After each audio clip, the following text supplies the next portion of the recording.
can be converted over to cortisone, and then eventually the body, if your blood pressure is low, they'll turn it into aldosterone, okay? If that's not the stimulation to force this whole cascade of events in that direction, your blood pressure's fine, maybe your blood pressure's high, maybe you're hypertensive. You're not going to make a whole lot of aldosterone. Maybe your issue is you're under a lot of stress, okay? Maybe it's you need a lot of cortisol to be able to handle what's going on. Your daily, you know, your cortisol is what should be highest at 6 o'clock in the morning. Okay, and then as the day goes out, it starts to, you know, you start to deplete your level of cortisol. Come around midnight, your cortisol level should be the lowest of the day and you're ready for bed. Okay? So maybe you're under a lot of stress, maybe there's a lot going on, who knows? If you're sucking it from this area here, then the whole cascade of things end up going here, and maybe some of this doesn't go down here, and you end up depleting yourself in testosterone. For the purpose of this, and we'll get back to the cortisol portion of it because I think that's pretty key. What I wanted to show you just in basic terms of the structures, where we're talking about females and we're talking about increased risk of breast cancer, you look right here. Two places. You look right here, estrogen, and you look here at progesterone. The female makes 3 types of estrogen. We call them E1, E2, and E3. The nemesis for females is estradiol. 5 times, 7 times more potent than estriol. But estradiol is a nemesis. Estradiol is a nemesis in men as well. Estrogens stimulate. Like I said, they're like testosterone on steroids. When it comes into contact with a cell, it locks onto a receptor site and it causes that cell to divide. Females that have too much estrogen, their breasts are sore, their breasts are big, and it only takes a couple of days of having elevated estrogen levels. It's real quick. If a guy, to compare the amount of stimulation with testosterone, you can be on testosterone for a while. You're not going to notice anything for weeks, sometimes months. It's slow, it's gradual, it's a building, it's a repairing, it's a replacing, it's a fat metabolism thing. It's kind of slow. Estrogens aren't that way. Progesterone is a cell calmer, and the 3 sections of progesterone that I want to explain to you is how it enhances pregnancy, how it enhances mental attitude, and third, pregnancy, mental attitude, and of course cell calming. Okay, the same way that estrogen locks onto a breast cell and causes proteins to start it in its division. Okay, progesterone locks onto another cell and it activates what's called a p53 gene. p53 genes are critical in cells that are starting to freak out. It tells your body to absorb it. You create cancer cells every single day. Is your immune system good enough to eat it up? Is the interaction with p53 and progesterone good enough to force it into death? Once it starts dividing and it gets too big for the immune system to get grips with, then what are you going to do? Chemotherapy to try to slow down the growth of it? Well, you're going to slow down the growth of everything because it is your cells that are growing too fast. You can try to cut it out, but by the time you get to that point, it's already, maybe it's grown in and invaded into other areas, you just can't go in and remove it. So, for the purpose of here, it's progesterone that I want to, excuse me 1 second here.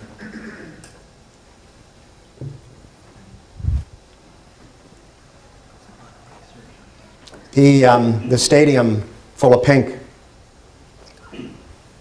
If I could have walked out onto that football field and put something up and showed them one chart, this would be the chart that I would want to show everybody there.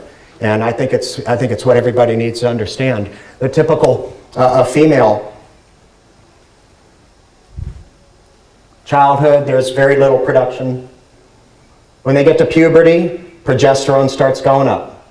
And it levels out through the reproductive years. Estrogen starts going out. Progesterone, makes an estrogen, teenagers, okay? But this is what we're seeing. So the notion that don't do hormones because you're going to get breast cancer, it's kind of like with guys with testosterone. As soon as the progesterone starts to decline in those premenopausal years is when the risks of breast cancer start going up, because You do not have progesterone calming the cells that estrogen are stimulating. And for premenopausal females, periods become shorter, periods become heavier, you have ups and downs, estrogen going high, then estrogen going low, and this is the bulk of the phone calls that we get. Well, no, it wasn't like that last month, and well, you know, it's very complicated in these years right here, very complicated. But the basic relationship between estrogen and progesterone is what is clear. As we see progesterone, that protector of cells, start to drop, the incidence of breast cancer then increase. And this is what's called the estrogen dominant period for females. It's at 35. Females start to, their peak years start to fade when they turn 25. The rate at which the estrogen and progesterone decline kind of stay even until they get to a certain point at age 35. At 35, progesterone starts to fall much faster than what their estrogen does. So all this stimulation of estrogen on the breast cells, all this stimulation of estrogen on the uterine cells, without the same amount of progesterone that the female had protecting those cells throughout the years up before that, is the risk period. So if any females are experiencing what you would consider to be a loss of progesterone, estrogen dominance, migraine headaches, inability to sleep, sore breasts, irregular periods, whatever is suggesting that their progesterone is dropping, it's that risk period here. My student and I, we looked at the incidence of breast cancer. When were most breast cancers diagnosed? It happens to be 5, 6, 7 years after the main estrogen dominant risk period. And if you think about how long it takes, once that, whatever cell it is that decides to freak out and doesn't control its own division, once it's 1 turns to 2, 2 turns to 4, 4 turns to 8, it's associated with cell cycles, okay? So the number of cell cycles that it takes before you can actually feel something, you know, you can develop breast cancer and say, oh geez, we got that last week, or you probably got it 5 years ago, 8 years ago. Could have been a couple of years ago, it all depends. It all depends, there's a lot of factors there. But in general, it's about 30 cell cycles worth of growth before you can actually even feel anything. And if you let it go unnoticed, it could be even more cell cycles. You could have gotten it way before. So some of the incidents that we're seeing, you have to look at this risk period right here, ages 35 to 50. So the females there at the football field, the cheerleaders, when they start to get to 35, is the time at which that progesterone starts to drop, and then there goes your protection. Progesterone has a nice calming sound to it, progestational, okay? Pregnancy.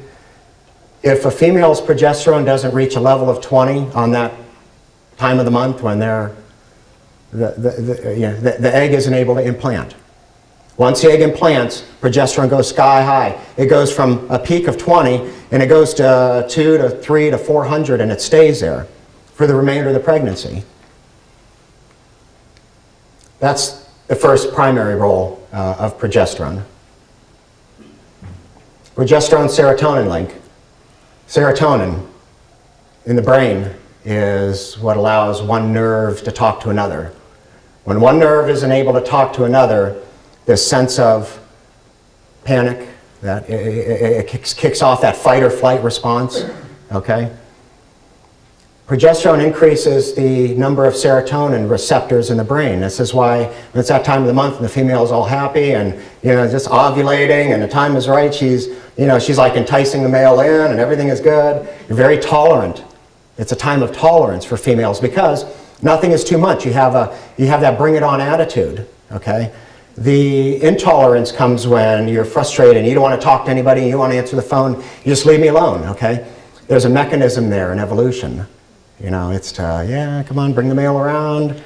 I'm ovulating, everything's right, progesterone levels are high. See what it does for your brain?